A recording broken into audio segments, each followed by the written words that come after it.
ಮತ್ತೆ ಈಗ D K C M ಆಗಬೇಕು ಅನ್ನುವಂಥ ಘೋಷಣೆ ಮೊಳಗಿರುವಂಥದ್ದು. ಯಾಕಂದರೆ ಇದು ಆಗಾಗ ಆಗ್ತಾನೇ ಇರುತ್ತೆ, ಅದು ನಾವು ನೀವು ನೋಡಿದ್ದೀವಿ. ಆವಾಗ ಕಾರ್ಯಕರ್ತರನ್ನ ಬಾಯಿ ಮುಚ್ಚಿಸುವಂಥ ಪ್ರಯತ್ನಗಳು ಕೂಡ ಆಗಿವೆ. ಈಗ ಮತ್ತೊಂದು ಕಡೆಗೆ ಈ ಚರ್ಚೆ ನಡೀತಿರುವಂಥ ಸಂದರ್ಭದಲ್ಲೇ ಚಿಕ್ಕಮಗಳೂರಿನಲ್ಲಿ ಡಿ ಕೆಯ ಬಗ್ಗೆ ಘೋಷಣೆಗಳು, ಮುಂದಿನ ಸಿ ಎಂ ಡಿ ಕೆ ಅಂತ ಘೋಷಣೆ.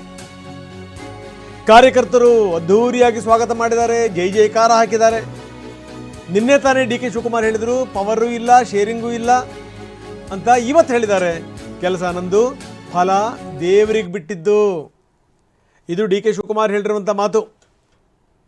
ನೋಡಿ, ಮುಂದಿನ ಮುಖ್ಯಮಂತ್ರಿ ಡಿ ಕೆ ಶಿವಕುಮಾರ್ ಅವರಿಗೆ ಜಯ ಅಂತ ಘೋಷಣೆಗಳು.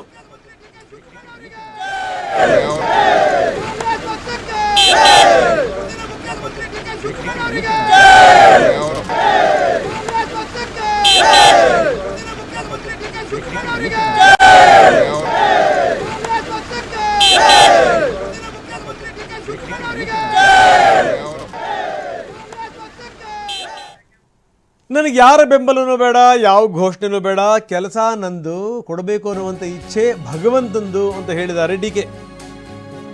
ಭಗವಂತನ ಮೇಲೆ ಡಿ ಕೆ ಶಿವಕುಮಾರ್ ಭಾರ ಹಾಕಿದ್ದಾರೆ. ಮೆಣಸೆ ಹೆಲಿಪ್ಯಾಡ್ನಲ್ಲಿ ಡಿ ಕೆ ಶಿವಕುಮಾರ್ ಮಾತಾಡಿದರು. ನನ್ನ ಕೆಲಸ ನಾನು ಮಾಡ್ತಾ ಇದ್ದೀನಿ, ಹೈಕಮಾಂಡ್ ಏನು ಹೇಳುತ್ತೆ ಆ ಕೆಲಸ ಮಾಡ್ತಾ ಇದ್ದೀವಿ. ಪ್ರತಿಫಲ ನೀಡೋದು ದೇವರಿಗೆ ಬಿಟ್ಟಂತ ಸಂಗತಿ ನಮ್ಮ ಕೈನಲ್ಲಿ ಇಲ್ಲ ಅಂದಿದ್ದಾರೆ ಡಿ ಕೆ. ಯಾರು ತಲೆ ಕೆಡಿಸ್ಕೊಳಕ್ ಹೋಗ್ಬೇಡಿ. ಯಾವ ರಾಜಕಾರಣ ತಿರುವು ಅವಶ್ಯಕತೆ ಇಲ್ಲ. ಜನ ಆಶೀರ್ವಾದ ಮಾಡಿದ್ದಾರೆ, ಜನ ನಮ್ಗೊಂದು ಅವಕಾಶ ಕೊಟ್ಟಿದ್ದಾರೆ. 5 ವರ್ಷ ಮುಂದುವರಿಸ್ತೀವಿ. ಎಲ್ಲರ ಮಾತು ಗೌನ. ಪಕ್ಷ ಏನ್ ಹೇಳ್ತದೋ ಆ ರೀತಿ ಕೆಲಸ ಮಾಡಿಕೊಂಡು ನಾನು ಮುಖ್ಯಮಂತ್ರಿಗಳು ಹೋಗುವಂತ ಕೆಲಸ ನಾವು ಮಾಡ್ಕೊಂಡು ಹೋಗ್ತೀವಿ.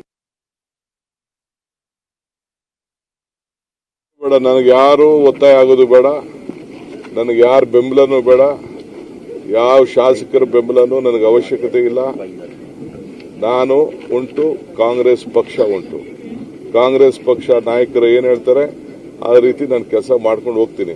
ನನಗೆ ಕಾರ್ಯಕರ್ತರು ಕೂಗೋದು ಬೇಡ, ಶಾಸಕರು ಕೂಗೋದು ಬೇಡ, ನನ್ನ ಬೆಂಬಲಕ್ಕೆ ಯಾರು ನಿಂತ್ಕೊಳ್ಳೋದು ಬೇಡ. ನನ್ನ ಡ್ಯೂಟಿ, ನನ್ನ ಕರ್ತವ್ಯ ಮಾಡ್ತೀನಿ. ಕರ್ಮಣ್ಯೇ ವಾಧಿಕಾರಸ್ತು ಮಾಫಲೇಸು ಕದಾಚನ. ಮಾಡೋ ಪ್ರಯತ್ನ ಎಲ್ಲ ಭಗವಂತನ ಮಾಡೋಣ, ಫಲ ಭಗವಂತ ಕೊಡ್ತಾನೆ. ಅದ್ರ ಮೇಲೆ ನಂಬಿಕೆ ಇರೋದು. ಡಿ ಕೆ ಶಿವಕುಮಾರ್ ಅವಾಗವಾಗ ಸಂಸ್ಕೃತ ಶ್ಲೋಕವನ್ನು ಕೂಡ ಹೊಡಿತಾರೆ. ಕೆಲಸ ಮಾತ್ರ ನಂದು, ಕೊಡುವಂಥದ್ದು ಅವನ ಇಚ್ಛೆ ಅಂತ ಕರ್ಮಣ್ಯೇ ವಾಧಿಕಾರಸ್ಥೆ ಕೂಡ ಅವರು ಹೇಳಿದ್ದಾರೆ. ನಿನ್ನೆ ತಾನೇ ಡಿ ಕೆ ಶಿವಕುಮಾರ್ ಮಾತಾಡಿದ್ದು, ನೋಡಿ ಪವರ್ ಶೇರಿಂಗು ಗಿವರ್ ಶೇರಿಂಗು ಎಂಥದ್ದು ಇಲ್ಲ, ನಾವು ಸಿದ್ದರಾಮಯ್ಯವ್ರ ಜೊತೆ ಕೆಲಸ ಮಾಡ್ತಾ ಇದ್ದೀವಿ, ಅವ್ರ ಜೊತೆ ಕೆಲಸ ಮಾಡ್ತಾ ಇದ್ದೀವಿ, 5 ವರ್ಷ ಸರ್ಕಾರ ಇರುತ್ತೆ, ಕಾಂಗ್ರೆಸ್ ಸರ್ಕಾರವೇ ಇರುತ್ತೆ ಅನ್ನುವಂಥ ಮಾತನ್ನು ಡಿ ಕೆ ಶಿವಕುಮಾರ್ ನಿನ್ನೆ ಹೇಳಿದ್ದು. ಬನ್ನಿ ನೋಡೋಣ. ಡಿನ್ನರ್ ಪಾಲಿಟಿಕ್ಸ್ ಅದು ಇದು ಯಾವ ಡಿನ್ನರು ಇಲ್ಲ, ಯಾವ ಪಾಲಿಟಿಕ್ಸು ಇಲ್ಲ, ಏನು ಅವಶ್ಯಕತೆನೇ ಇಲ್ಲ. ಸರ್, ವಿನಯ್ ಗುರೂಜಿ ಅವರು ಇವತ್ತು ಡಿ ಕೆ ಶಿವಕುಮಾರ್ ಅವರು ಇದೇ ಸರ್ಕಾರದ ಅವಧಿಯಲ್ಲೇ ಸಿಎಂ ಆಗ್ತಾರೆ ಅಂತ ಹೇಳಿದ್ದಾರೆ. ಯಾರು ಯಾವ ಗುರುಜಿಗಳಿಗೂ ನಾನು ಮನವಿ ಮಾಡಿಕೊಡ್ತೀನಿ, ದಯವಿಟ್ಟು ನಮ್ಮ ಸರ್ಕಾರದ ವಿಚಾರದಲ್ಲಿ ಯಾರು ತಮ್ಮದು ಯಾವ ಹೇಳಿಕೆಯನ್ನು ಬೇಡ. ನಮ್ಮ ಸರ್ಕಾರ ಸುಭದ್ರವಾಗಿ ನಡೀತದೆ. ರಾಜ್ಯದ ಮುಖ್ಯಮಂತ್ರಿ ಸಿದ್ದರಾಮಯ್ಯನವರು ಕೆಲಸ ಮಾಡ್ತಾ ಇದ್ದಾರೆ, ಅವ್ರ ನೇತೃತ್ವದಲ್ಲಿ ನಾವೆಲ್ಲ ಒಟ್ಟಿಗೆ ಮಾಡ್ತಾ ಇದ್ದೀವಿ. ಯಾರ ಭವಿಷ್ಯನೂ ನುಡಿಯುವಂಥದ್ದು ಅವಶ್ಯಕತೆ ಇಲ್ಲ ಅಂತ ನಾನು ಪ್ರಾರ್ಥನೆ ಮಾಡ್ತೀನಿ. ಯಾವ ಪವರ್ ಇಲ್ಲ, ಯಾವ ಶೇರು ಇಲ್ಲ. 5 ವರ್ಷ ಕಾಂಗ್ರೆಸ್ ಸರ್ಕಾರ ಇರ್ತದೆ. KN ರಾಜಣ್ಣ ಅವರು ಸಹ ಮಾತಾಡಿದ್ದಾರೆ, ನಮ್ಮ ಸಭೆಗಳನ್ನ ಮತ್ತು ನಮ್ಮ ಡಿನ್ನರ್ ಕೂಟಗಳನ್ನ ಯಾರು ತಡೀಲಿಕ್ಕೆ ಆಗಲ್ಲ ಅಂತ ಹೇಳಿ. ನನಗೆ ಗೊತ್ತಿಲ್ಲ, ನಾವು ಯಾರು ತಡೆಯಕ್ಕೂ ಹೋಗಿಲ್ಲ, ಅವಶ್ಯಕತೆನೂ ಇಲ್ಲ. ನಾವು ದೊಡ್ಡವ್ರ ಬಗ್ಗೆ ಮಾತಾಡೋದು ಬೇಡ. ನೋಡಿ, ದೊಡ್ಡವ್ರ ಬಗ್ಗೆ ಮಾತಾಡೋದು ಬೇಡ ಅನ್ನುವಂಥ ಮಾತು. ಅಂದರೆ ರಾಜಣ್ಣವ್ರ ಸ್ಟೇಟ್ಮೆಂಟ್ ಬಗ್ಗೆ ಇವ್ರು ಹೇಳಿರುವಂಥದ್ದು. ಜೊತೆಗೇನು ಅಂದರೆ ಕೆಲ ದಿನಗಳಿಂದ ಏನೇನು ಆಗ್ತಾ ಇದೆ ಅದನ್ನು ನಾವು ನೀವು ಕಂಡಿದ್ದೀವಿ. ನೋಡಿ, ಇವರು ಹೋಗಿದ್ದು ವಿದೇಶಕ್ಕೆ. ಇಲ್ಲಿ ಎಷ್ಟರ ಮಟ್ಟಿಗೆ ಆದಮೇಲೆ ಏನೇನು ಚರ್ಚೆಗಳಾಯಿತು, ಏನು ಅದರ ಮುಂದುವರೆದ ಭಾಗ ಅಂತಂದರೆ ಪರಮೇಶ್ವರ್ ಮನೆಯಲ್ಲಿ ಸೇರ್ತಾ ಇದ್ದಾರೆ ಅನ್ನುವಂಥ ಮೀಟಿಂಗ್. ಅದಕ್ಕೆ ಅವ್ರು ಕೊಟ್ಟಂಥ ಕಾರಣ ಈ SC/ST ಸಮಾವೇಶ ಇದೆಯಲ್ಲ, ಅದಕ್ಕೆ ಸಂಬಂಧಪಟ್ಟಂಗೆ ನಾವು ಮೀಟಿಂಗ್ ಸೇರ್ತೀವಿ, ಸಭೆ ಮಾಡ್ತೀವಿ ಅಂತ. ಡಿ ಕೆ ಏನೂ ಮಾಡಲಿಲ್ಲ, ನೇರವಾಗಿ ದಿಲ್ಲಿಗೆ ಹೋದರು.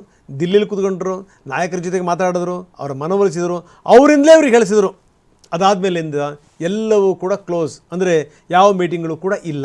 ಆದರೆ ಒಳಗಿಂದೊಳಗೆ ಎಲ್ಲೋ ಕಡೆ ಬೇಗುದಿ ಇತ್ತು, ಬೇಸರ ಇತ್ತು ನಾಯಕರುಗಳಿಗೆ. ಏನು ಇವರು ದಿಲ್ಲಿ ತನಕ ಹೋಗ್ಬಿಟ್ಟು ಹೇಳಿಸ್ತಾರಲ್ಲ ಅಂತ. ಅದಾದಮೇಲೆ ಮೆಲ್ಲಕ್ಕೆ ಶುರು ಮಾಡಿದ್ರು, ಇಲ್ಲ ನಾವೇನು ಕ್ಯಾನ್ಸಲ್ ಮಾಡಿಲ್ಲ, ಅದನ್ನು ಮುಂದಕ್ಕೆ ಹಾಕ್ತಾ ಇದ್ದೀವಿ ಅನ್ನುವಂಥ ಮಾತು. ಇದನ್ನು ಮತ್ತೆ ಕೆಲ ನಾಯಕರು ಇನ್ನೂ ಮುಂದುವರೆದು ಹೇಳಿದ್ರು, ಈ ರೀತಿ ನಮ್ಮ ದನಿಯನ್ನು ಅಡಗಿಸ್ಲಿಕ್ಕೆ ಸಾಧ್ಯ ಇಲ್ಲ, ಮೀಟಿಂಗನ್ನು ನಾವು ಮುಂದಕ್ಕೆ ಹಾಕಿದ್ದೀವಿ ಅಷ್ಟೇ, ಮೀಟಿಂಗ್ ಕ್ಯಾನ್ಸಲ್ ಆಗಿಲ್ಲ ಅನ್ನುವಂಥದ್ದು. ಅದಾದ ಮೇಲಿಂದು ಡಿ ಕೆ ಶಿವಕುಮಾರ್ ಅವ್ರಿಗೂ ಗೊತ್ತಾಯಿತು ಯಾಕೋ ಬೇರೆ ಸ್ವರೂಪ ಪಡಿತಾ ಇದೆ ಅಂತ. ಡಿ ಕೆ ಆವಾಗ ತುಂಬ ಸ್ಪಷ್ಟವಾಗಿ ಹೇಳಿದ್ದೀನು ಅಂತಂದರೆ ಯಾವ ಶೇರಿಂಗೂ ಇಲ್ಲ, ಏನೂ ಇಲ್ಲ, ಯಾವ ಮೀಟಿಂಗೂ ಇಲ್ಲ, ಯಾವ ಡಿನ್ನರೂ ಇಲ್ಲ. ನಾವು 5 ವರ್ಷ ನಾವು ಕೆಲಸ ಮಾಡ್ತೀವಿ, 5 ವರ್ಷ ಕಾಂಗ್ರೆಸ್ ಸರ್ಕಾರವೇ ಇರುತ್ತೆ, ನಾವೆಲ್ಲರೂ ಕೂಡ ಸಿದ್ದರಾಮಯ್ಯನವ್ರ ಜೊತೆ ಕೆಲಸ ಮಾಡ್ತೀವಿ ಅನ್ನುವಂಥ ಮಾತನ್ನು ಹೇಳಿದ್ದು. ಆದರೆ ಇವತ್ತು ಚಿಕ್ಕಮಗಳೂರಲ್ಲಾಗಿರುವಂಥದ್ದು ನೋಡಿ, ಕಾರ್ಯಕರ್ತರು ಇದಕ್ಕಿಂದಂಗೆ ಘೋಷಣೆ ಮೊಳಗಿಸಿದ್ರು, ಮುಂದಿನ CM ಡಿ ಕೆ ಶಿವಕುಮಾರ್ ಅವರಿಗೆ CM ಡಿ ಕೆ ಶಿವಕುಮಾರ್ ಅವರಿಗೆ ಜಯವಾಗಲಿ ಅಂತ. ಅದಾದ ಮೇಲೆ ಡಿ ಕೆ ಶಿವಕುಮಾರ್ ಹೇಳಿದಂಥ ಮಾತೇನು ಅಂತಂದರೆ, ನನಗೆ ಈ ಘೋಷಣೆಗಳು ಬೇಡ, ಬೆಂಬಲನೂ ಬೇಡ, ಏನೂ ಬೇಡ, ನಾನು ಕರ್ಮದ ಮೇಲೆ ನಂಬಿಕೆ ಇಟ್ಟಿರುವಂಥವನು, ನಾನು ಕೆಲಸ ಮಾಡ್ತೀನಿ, ನನಗೆ ಫಲ ಸಿಗುತ್ತೆ, ಫಲ ಸಿಗೋದು ಬಿಡೋದು ಅದು ಭಗವಂತನಿಗೆ ಬಿಟ್ಟಂಥ ಸಂಗತಿ. ಜೊತೆಗೆ ವಿನಯ್ ಗುರೂಜಿಯವರ ಹೇಳಿಕೆಗೆ ಸಂಬಂಧಪಟ್ಟಂಗೂ ಕೂಡ ಡಿ ಕೆ ಹೇಳಿದ್ದಾರೆ, ಯಾವ ಗುರೂಜಿಗಳೂ ಕೂಡ ನನ್ನ ಪರವಾಗಿ ಈ ರೀತಿ ಹೇಳೋದು ಬೇಡ ಅಂತ. ಯಾಕಂದರೆ ಅವ್ರು ಹೇಳಿದ್ರೆ ಅದು ಬೇರೆ ಬೇರೆ ಸ್ವರೂಪ ಪಡ್ಕೊಳ್ಳುತ್ತೆ ಅನ್ನುವಂಥದ್ದು ಡಿ ಕೆ ಅವ್ರಿಗೂ ಗೊತ್ತಾಗಿದೆ.